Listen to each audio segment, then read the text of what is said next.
It's okay to be sad.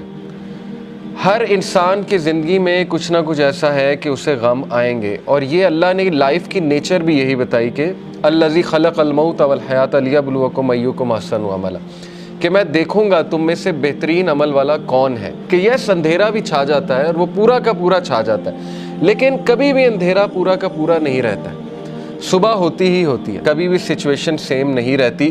تو مومن کو کبھی بھی ہوپ لیس نہیں ہونا چاہیے کسی بھی سچویشن کے بارے میں. ہوپ ہی ایک ایسی چیز ہے نا جو انسان کو زندہ رکھتی ہے. تو اللہ تعالیٰ ہوپ دلا رہا ہے. یہ اللہ کے الفاظ ہیں، یہ کسی انسان کے الفاظ نہیں ہیں کہ اللہ تجھے نہیں چھوڑ سکتا، نہ اللہ تجھ سے ہیٹڈ کرتا ہے. بس یہ اللہ کے کچھ طریقے ہوتے ہیں انسان کو ٹیسٹ کرنے کے لیے، انسان کو کچھ سکھانے کے لیے، کیونکہ یہ دنیا کی زندگی تو ہے ہی بہت ٹیمپرری.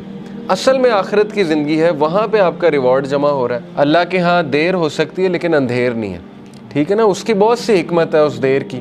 اللہ تعالیٰ پتہ نہیں آپ کو کیا ریمائنڈر دینا چاہ رہا ہے، آپ سے کیا آپ کو ٹھیک کرنا چاہ رہا ہے، آپ کے کون سے سکلز کو باہر لانا چاہ رہا ہے اللہ. کیا وہ ہی نہیں جانے گا جس نے تمہیں تخلیق کیا ہے؟ کیا اس کو ہی نہیں پتا کہ تم کس سچویشن میں ہو، تم کس غم میں ہو؟ اللہ سے ہوپ لگائیں گے نا تو ایمٹی ہینڈ نہیں آئیں گے. نو تو ہے ہی نہیں نا، ہوپ لیسنس تو ہے ہی نہیں اللہ کے ہاں.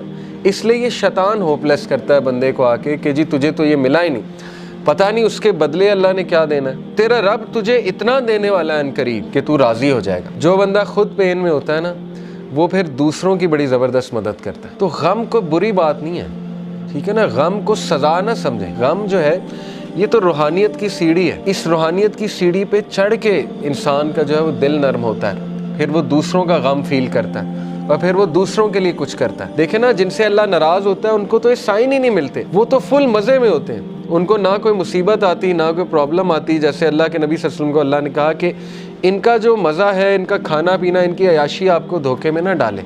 یہ اللہ تعالیٰ ان کو ڈھیل دے رہا ہے، یعنی اللہ ان سے اس حد تک ناراض ہو چکا ہے کہ اللہ ان کی کیئر ہی نہیں کر رہا. جس شخص سے اللہ ناراض ہو جاتا ہے تو پھر اللہ کے نبی نے کہا کہ پھر اللہ تعالیٰ اس کی وہ بھٹکتا رہے اور وہ جس وادی میں مرے اللہ کو اس کی کوئی فکر نہیں ہے.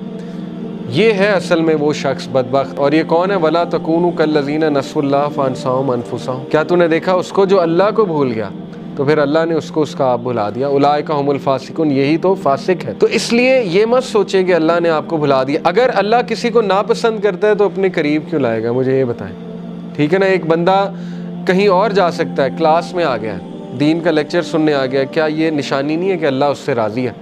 ورنہ تو اللہ تعالیٰ چاہتا اسے کہیں اور لے جاتا، اللہ اس کی کیئر چھوڑ دیتا. اگر ایک بندہ گناہ میں اور وہ دعا کیے جا رہا ہے اللہ سے کہ اللہ مجھے کسی طرح نکال دے اس سے، تو اللہ تعالیٰ اس کو شاید کوئی غم بھیج دے، کوئی ٹیسٹ اور ٹرائل میں ڈال دے اور وہ بندہ اللہ کے قریب آ جائے. اللہ سے امید لگانی ہے، انسانوں سے نہیں. بیچ میں کوئی پھر وہ شرک نہیں ہونا چاہیے، بیچ میں نہیں کوئی ہونا چاہیے اینٹیٹی. ساری کی ساری امید اللہ تعالیٰ سے ہے. پھر آپ دیکھیں اللہ تعالیٰ جلد آپ کو ایسی چیز دے دے گا کہ آپ کا غم اللہ ہلکا کر دے گا.